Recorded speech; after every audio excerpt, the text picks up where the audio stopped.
Welcome back to the Whiskey Couch, the place where whiskey and food come together, hopefully in delicious harmony.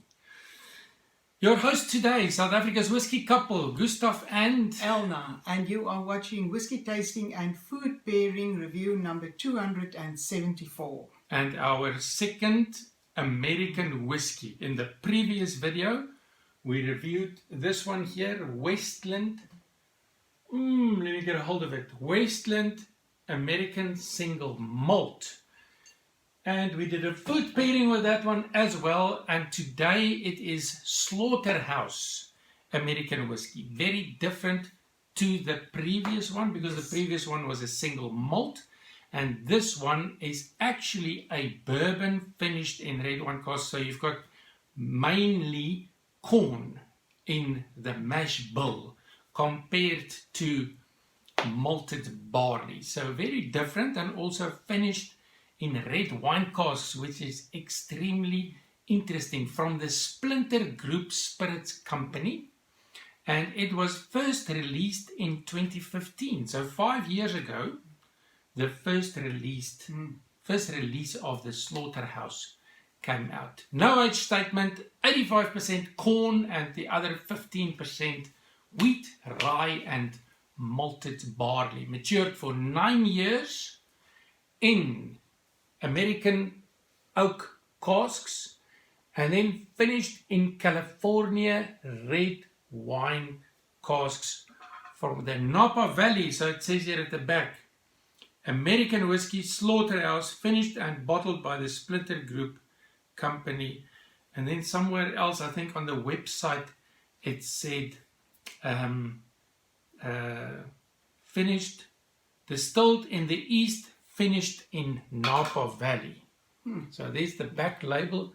Not a lot of information. No, not a lot. And it's got an ABV of 44%. 44%. So the actual bourbon whiskey, we don't know from which distillery that comes from, but it is bought by Splinter Group and then after 9 years finished in red wine. And one of your favorite American whiskeys. Yes. Shall we get going? And then we're going to say which one is our favorite. I know which one is our favorite between the Westland we'll do that. and the Slaughterhouse. I'll say the color is tawny. A beautiful dark golden tawny color. And then here we go. Cheers. Cheers. On the nose. Lovely. Immediately I smell caramel and honey. Vanilla and sweet corn, but also sweet grapes developing to red wine. I also get maple syrup. Toasted granola, some wood and some plum. It's a nose that you want to continue. You want to just continue nosing it all the time, right? The drop in the palm test leaves you with a very interesting aroma in your palm.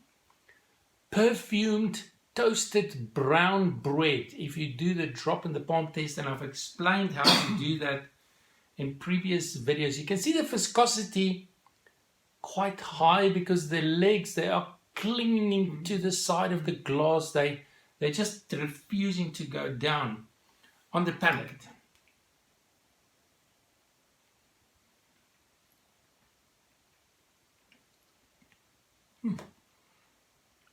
It's rich. Rich, full-bodied.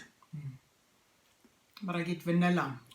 Sweet caramelized fruit. The sweet corn syrup intermingles with the red wine cask influence. I also get sweet grape juice. Bitter marmalade.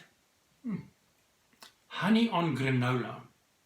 Yeah, I get nuttiness. Toasted granola with honey drizzle. And then on the other side, there's something like a vanilla ice cream with cherries and chocolate sauce, because there's also a chocolate component. A chocolate and a coffee. As if the nuts are more sweet. Sweet, yeah. It's got Wonderful. a sweet finish. Yes, but also it's a long finish, but sweet, yeah. And I get honey. The honey is more prominent now with the finish. And only a hint of warm spices. Almost warm bitter marmalade envelope, but Only a not hint. overpowering, just a hint. The empty glass test, which I've also described previously, leaves you with aromas of molasses and then cooked berries and plums in the glass.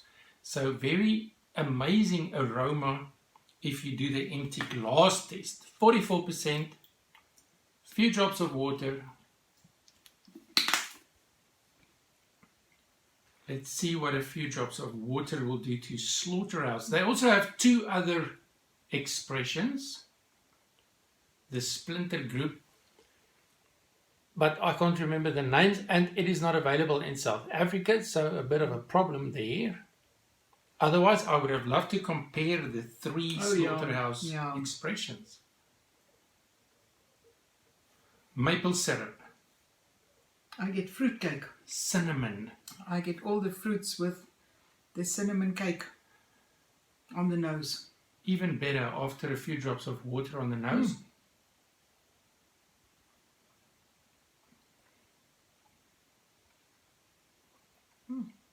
I can understand why this is one of your favorites if you talk American whiskey. On the palate, it's smooth caramel. Yes. Lovely smooth caramel.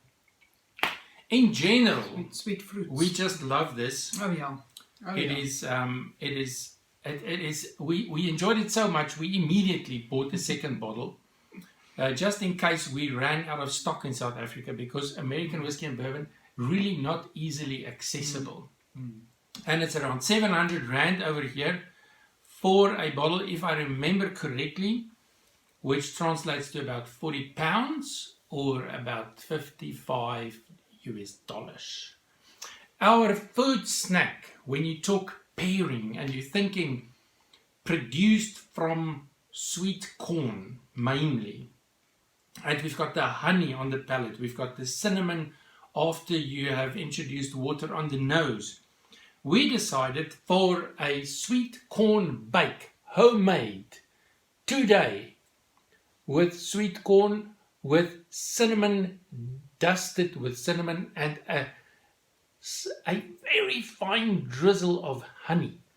Sweet corn, cinnamon, honey, and you can actually see the sweet corn kernels right over there peeking out.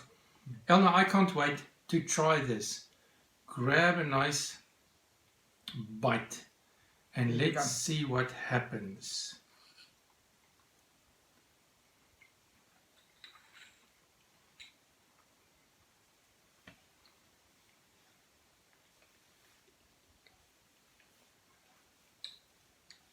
I will eat the entire bake.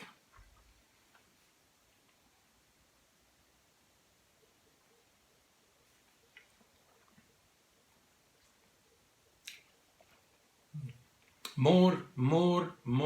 I would say this is a perfect pairing. It tones down the excessive sweetness. Yes. Well, not excessive sweetness, it's a delicious sweetness, but it tones it down a little bit, and it brings out a dark molasses. Yeah, and I love that. Dark chocolate Yes. component. Very, very, very, very good. This was successful. Extremely successful. Cheers to a successful review. Thank you for joining us. And I want to finish now, but we haven't said which is our favorite. Elna, which will be your favorite? American single malt from Westland or Slaughterhouse? Basically bourbon finished in red wine casks. Your favorite? This one. Definitely. And I agree. Definitely. So this one came out on top. Yes. From Slaughterhouse, from the Splinter Group. Congratulations, Splinter Group, our favorite. Until next time, cheers.